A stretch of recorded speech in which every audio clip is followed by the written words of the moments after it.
వేద మంత్రోచ్చారణలు, వేల మంది భక్తుల జయ జయధ్వానాల మధ్య ఉత్తరాఖండ్ రుద్రప్రయాగ జిల్లాలోని జ్యోతిర్లింగ క్షేత్రమైన కేదార్నాథ్ ఆలయాన్ని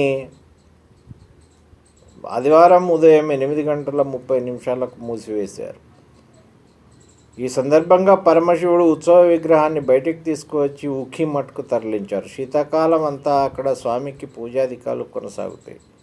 ఈ కార్యక్రమానికి 18,000 మంది భక్తులు హాజరై జై బోలోనాథ్ అంటూ భక్తి పారవశ్యంతో నినదించారు. ఈ ఏడాది కేదార్నాథ్ యాత్రా కాలంలో మొత్తం 16.5 లక్షల మంది భక్తులు స్వామిని దర్శనం చేసుకున్నారని Badrinath Kedarnath temple committee chairman Ajendra Ajay తెలిపారు. యమునోత్రి ఆలయాన్ని కూడా శీతాకాలం నేపథ్యంలో ఆదివారం మధ్యాహ్నం 12:05 శాస్త్రోక్తంగా మూసివేశారు.